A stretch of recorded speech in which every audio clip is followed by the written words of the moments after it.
다락방에 모인 120명의 성도가 끊이지 않고 계속되자 마침내 오순절에 이르러서 예수님이 약속하신 성령이 임합니다. 2절 보십시오. 그때 하늘로부터 갑자기 급하고 강한 바람 같은 소리가 있었고 그들의 앉아있던 온 집을 가득 채웠습니다. 그리고 마치 불 같은 혀들이 갈라지는 것이 그들에게 나타나 그들 각 사람 위에 임했습니다. 여러분, 성령 강림은 하늘로부터 임한 하나님의 사건이죠. 하나님께서 약속대로 성령을 보내주신 것입니다. 그리고 그때 나타난 현상이 급하고 강한 바람과 같은 소리, 또 불 같은 혀들이 각 사람에게 임합니다. 바람과 불은 성령의 임재를 상징하죠. 이곳에 지금 임한 현상은 바람이 아니라 급하고 강한 바람 같은 소리였습니다.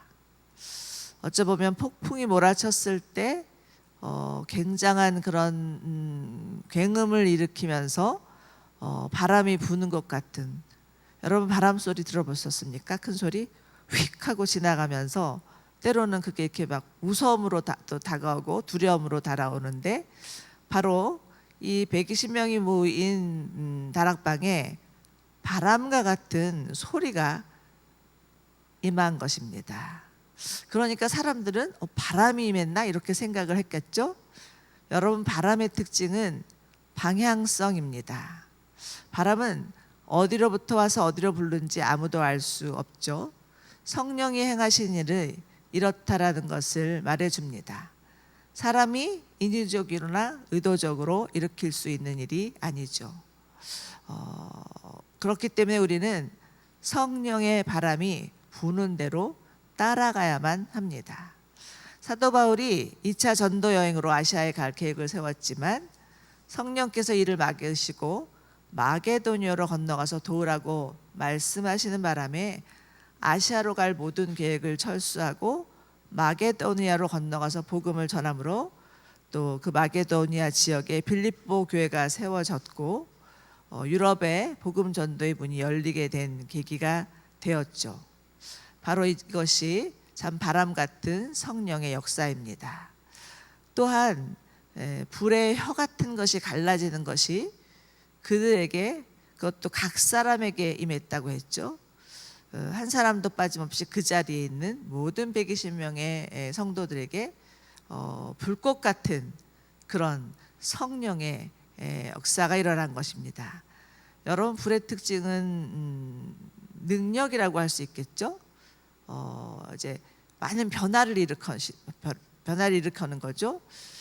이와 같이 불 같은 성령의 역사로 인해서 이곳에 있었던 사람들 안에는 놀라운 변화가 일어납니다. 예수님을 배반하고 도망갔던 제자들은 성령을 받은 후에 담대히 복음을 전하는 하나님의 부르심을 받은, 보내심을 받은 사도가 되었고요. 가는 곳곳마다 이적과 기사를 일으키고 병든 자들을 고치고 그로 인해서 많은 이들이 주님 앞에 돌아오는 일들이 일어나죠.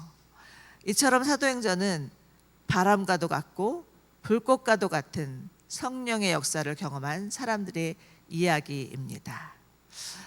우리 모두 사도행전 큐티를 통해서 정말 이 말씀대로 이루어지는 역사가 우리 가운데도 있기를 임합니다. 그리고 이러한 성령의 역사는 지금도 끊이지 않고 계속되고 있죠.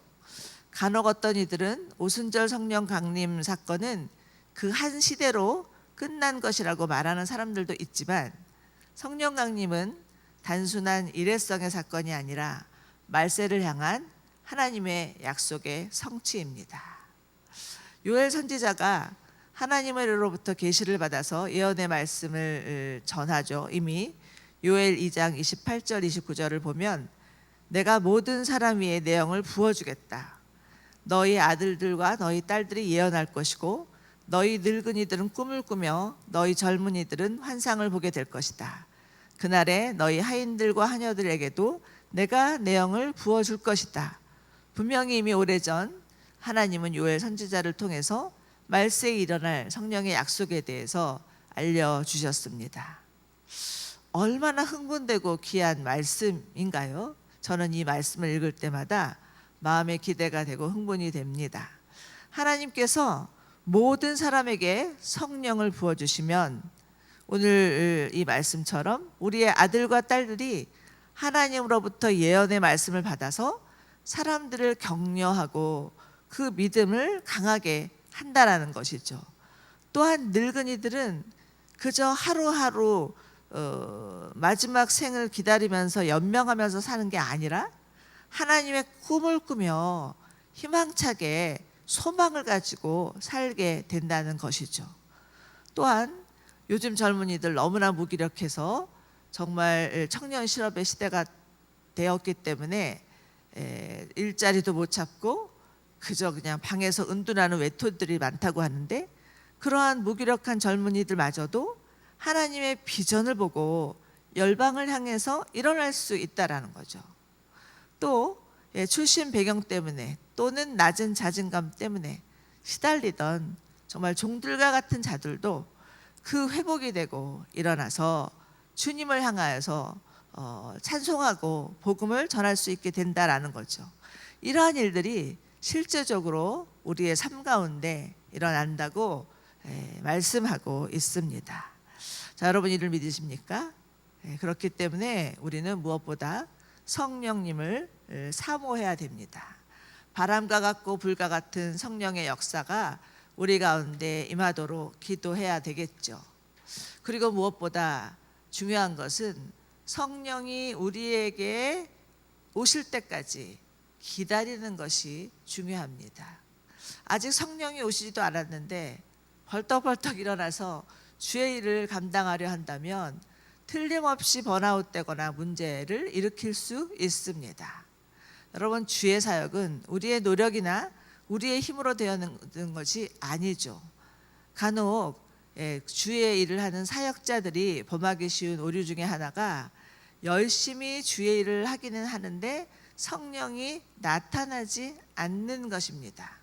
열심히 특심인지라 열심을 내긴 하는데 성령이 그들 가운데 임하는 것을 기다리지 못했기 때문에 그럴 수도 있다라는 생각을 하게 됩니다.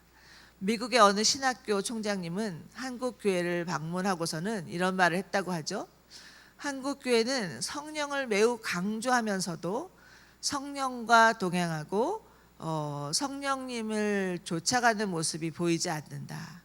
성령을 앞서 행하는 조급함이 많은 것 같다라는 말을 농담 반 진담 반 하셨다라고 합니다. 여러분, 그러므로 우리는 날마다 성령님이 우리 가운데 임하시도록 성령님을 사모하고 성령님을 기다려야 합니다. 여러분, 성령이 없으면 교회는 죽은 것과 다름이 없습니다. 하나님이 하신 일을 아무것도 이룰 수 없다라고 말할 수도 있겠죠. 자, 이제 4절을 보십시오. 성령이 각 사람에게 임하니까 모두 성령으로 충만해집니다. 4절에 사용되는 충만이라는 단어는 배에 사람이 가득 찬 상태 또는 욕조에 물이 가득 찬 상태를 말합니다. 즉 성령 충만은 성령께서 어떤 사람이나 공동체를 완전히 지배하는 것을 말하는 것이죠. 성령께서 그분의 뜻대로 다스리시고 통제하는 것을 의미합니다. 그렇기 때문에 우리가 성령 충만을 주시옵소서라고 기도를 많이 하는데, 그렇게 기도한다는 것은 우리의 모든 생각과 계획을 내려놓고 온전히 성령의 가르치심과 인도하심과 다스리심을 따르겠다는 결단이기도 합니다. 그렇기 때문에 신중하게 기도하셔야 해요. 성령 충만을 달라고 기도해놓고 자기 마음대로 산다면 그때부터는 육과 영이 부딪혀서 생고생하실 수도 있다라는 것입니다.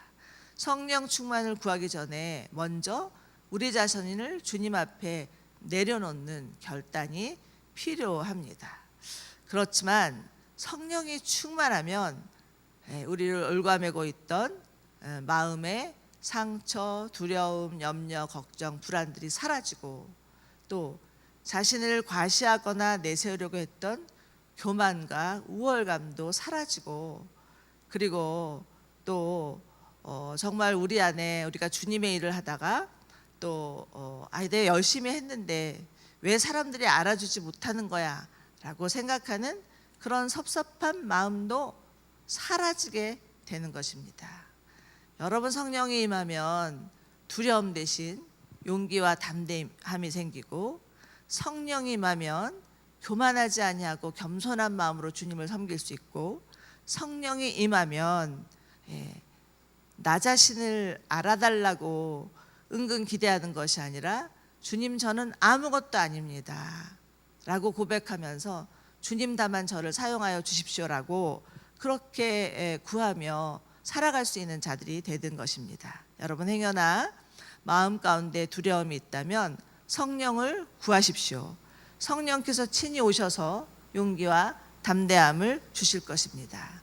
하나님이 일을 하다가 섭섭마귀가 들었다면 성령의 충만이 아닌 자신으로 충만해졌다라는 것을 깨닫고 우리는 성령 충만을 구해야 합니다.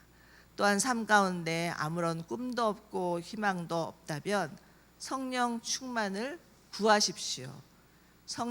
하나님께서 정말 성령 충만을 구하는 모든 자들 가운데 하나님의 꿈과 소망을 부어 주실 것입니다. 자, 이제 4절을 다시 보십시오.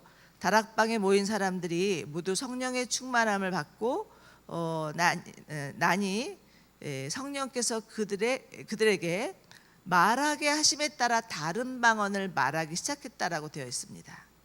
여러분, 여기서 그들에게 말하게 하심에 따라 다른 방언을 말했다는 것은 성령의 세례를 말하는 것이죠. 그리고 다른 방언이라는 것은 이 제자들이 한 번도 배운 적이 없는 외국어를 말하였다는 것입니다. 우리들이 지금 사용하고 있는 방언과는 좀 다른 것이죠. 이들은 각자 다른 방언으로 당시 예루살렘에 모인 사람들이 알아들을 수 있는 언어로 예수님께서 행하신 일, 예수님의 십자가 죽으심과 부활에 대해서 증거하기 시작했습니다. 자, 그렇다면 하나님께서 다른 은사도 아니고 왜 제자들에게 다른 방언을 말하는 은사를 허락해 주신 것일까요? 우리는 잠시 창세기 11장에 나오는 바벨탑 사건으로 돌아갈 필요가 있습니다. 여러분, 바벨탑 사건이란 당시 한 언어를 가진 사람들이 자신의 이름을 높이기 위해서 함께 모여서 의기투합하여서 하늘까지 탑을 쌓아 올리려다가 하나님이 치심으로 무너진 사건이었죠. 그로 인해서 하나님은 그들의 언어를 혼잡케 하시고 온 지면으로 흩어버린 것이 바벨탑 사건입니다. 바벨탑 사건이야말로 하나님같이 높아지고자 하는 선악과를 먹은 아담과 하와의 타락 이후 끝도 없는 인간의 교만의 극치를 보여주는 사건이라고도 할 수 있겠죠. 그러므로 성령 받은 제자들에게 다른 방언이 임한 것은 하나님께서 모든 언어의 장벽을 깨뜨리고 하나님과 인간과의 소통, 또 인간 상호 간의 소통이 가능하게 하셨다는 것을 상징적으로 보여주는 것입니다. 자, 7절을 보십시오. 그래서 그들은 놀라 이상하게 여기며 말했습니다. 보십시오, 지금 말하고 있는 이 사람들이 모두 갈릴리 사람들이 아닙니까? 그런데 우리가 각자 태어난 곳의 말로 듣고 있으니 어찌된 일입니까? 이들은 예루살렘에 모인 또 사람들, 이 사람들은 어떤 사람이었냐면 그 오순절 절기를 지키기 위해서 각 나라에서 온 사람들이었습니다. 경건한 유대인들, 또 하나님을 경외하는 사람들, 전 세계에 흩어져 있어서 살고 있는 유대인 디아스포라, 그리고 그들 안에는 개종한 이방인들도 포함되고 있었죠. 이런 자들이 다 모여서 오순절 절기를 지키기 위해서 예루살렘에 모였는데, 마가의 다락방에 임한 성령의 충만으로 말미암아 이들에게 다른 방언이 임하면서 이 120명의 성도들이 이들 가운데 복음을 전하기 시작했다는 것입니다. 그것도 그들이 사용하고 있는 언어로 복음을 듣게 된 거죠. 그러니까 사람들이 깜짝 놀라면서 이게 도대체 어찌된 일이냐라고 질문하고 있는 장면이 나오고 있습니다. 이들은 이들의 퍼스트 랭귀지로 복음을 듣게 된 것이죠. 자, 이것을 통해서 우리는 오순절 성령 강림의 사건의 가장 큰 의미는 교회의 시작이었다라는 것을 보게 됩니다. 복음을 듣게 된 많은 자들이 각자 그들이 살고 있는 지역에 가서 다시 복음을 전함으로 말미암아 교회가 세워지게 된 것이죠. 그러나 그렇다고 해서 모든 사람들의 반응이 다 긍정적이었던 것은 아닙니다. 12절과 13절을 보십시오. 그러자 모든 사람들이 놀라 당황해서 이것이 도대체 어찌된 일입니까? 라고 서로에게 말했습니다. 그러나 어떤 사람들은 그들이 세술에 취했다 라고 조롱하며 말하기도 했습니다. 여러분, 복음에는 언제나 복음을 받아들이는 사람과 거절하는 사람 두 부류가 있습니다. 이는 복음을 전파하는 과정에서 언제나 나타나는 현상이죠. 참으로 많은 사람들이 복음을 들어도 들은 채도 하지 아니하고 오히려 조롱하고 비웃고 비난하는 것 같지만, 그러나 그 중에서도 또 소수의 사람들은 복음을 받아들이며 정말 예수님을 영접하며 같이 모여서 예배하고 그러면서 교회가 시작된다라는 것이죠. 그렇기 때문에 우리는 복음을 전하다가 듣지 않는다고, 받아들이지 않는다고 해서 실망하거나 포기해서는 안 됩니다. 먼저 된 자가 나중되고 나중된 자가 먼저 될지 누가 알겠습니까? 아무도 알 수 없는 일이죠. 성령께서 행하시는 사건이기 때문에 우리가 가져야 될 태도는, 복음을 가졌다면, 우리 안에 복음을 소유하고 있다면 반드시 어떤 상황에서도 내가 만나는 사람들에게 복음을 전하는 것이 하나님께서 우리 가운데 주신 사명이고, 하나님은 우리를 통해서 교회를 세우시고 우리를 통해서 또 하나님 나라를 이루어 가실 것을 믿으시기 바랍니다. 지금의 당장의 어떤 부정이나 긍정에 흔들리지 아니하고 예수님 바라보시면서 꾸준히 복음 전하는 저와 여러분이 되시기를 주님의 이름으로 축원합니다.